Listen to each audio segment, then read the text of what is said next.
Hello everyone, आज की जो वीडियो है यहाँ पे Delhi university CSS UG form के ऊपर है। आप लोगों ने अपने CUT UG के फॉर्म में जनरल कैटेगरी या कोई भी कैटेगरी फिल करी थी, लेकिन अब आपके पास आपकी कैटेगरी का सर्टिफिकेट आ चुका है, यानी आपका रिजर्वेशन से बिलोंग करते हो और आपका उससे रिलेटेड आपके पास डॉक्यूमेंट है, तो यहाँ आप कैटेगरी चेंज कर सकते हो। अब एक एग्जाम्पल के तौर पर आपने जैसे पहले CUT का फॉर्म फिल करा होगा, CUT UG का, ठीक है। देन इसके बाद आपने पेपर दे दिया, ठीक है। अब रिजल्ट का वेट कर रहे हो आप लोग।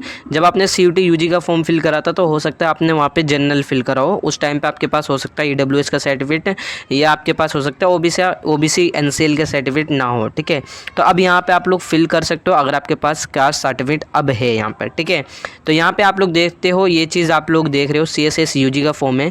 जब आप यहाँ पे आते हो, यहाँ पे एक चीज़ ध्यान रखो, UR का मतलब होता है जनरल, अनरिजर्व्ड मतलब जनरल, ठीक है। और OBC non creamy layer, SC ST और EWS। तो आप जिससे बिलोंग करते हो तो यहाँ पे आप लोग सेलेक्ट कर लोगे अगर आपके पास उससे रिलेटेड आपके पास डॉक्यूमेंट है। एक चीज़ ध्यान रखो, EWS के लिए और OBC नॉन क्रीमी लेयर 1 अप्रैल 2024 के बाद का आपका जो है कास्ट सर्टिफिकेट होना चाहिए रिन्यू, ठीक है।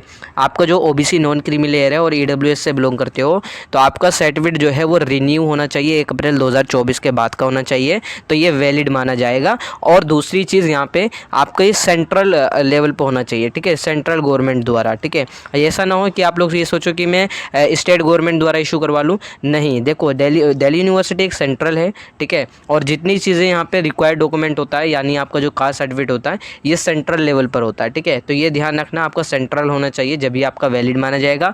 दूसरी चीज़ 1 अप्रैल 2024 के बाद का ही रिन्यू सर्टिफिकेट होना चाहिए, नहीं है तो बेसिकली फिर आप लोग यहाँ पे अपनी कैटेगरी से एडमिशन नहीं ले सकते, फिर आप एज अ जनरल कंसिडर किए जाओगे अगर आप जनरल फिल करते हो। तो ये चीज़ ध्यान रखना है। बाकी दोबारा बता रहा हूँ, अगर आपने CUT के फॉर्म में जनरल फिल करा था, अब आपके पास आपसे रिलेटेड डॉक्यूमेंट है, EWS का है, जिसका भी है, तो आप यहाँ पे आप सिलेक्ट कर सकते हो, लेकिन ये आपका जो है फाइनल होगा, इसके बाद आप चेंज नहीं कर सकते, ठीक है।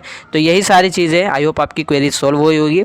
बाकी और भी आपकी कोई क्वेरी है तो आप मुझे इंस्टा व्हाट्सएप मैसेज कर सकते हो। बाकी आप अपना WhatsApp channel CUT UG DU UG के रिगार्डिंग ज्वाइन कर सकते हो लेटेस्ट अपडेट के लिए, ठीक है। तो सारी अपडेट आपको वहाँ पे मिलती रहेगी। कोई क्वेरी रहेगी तो इंस्टा व्हाट्सएप मैसेज कर सकते हो। सभी के लिंक मैंने पिन कमेंट और डिस्क्रिप्शन बॉक्स में दे रखा है।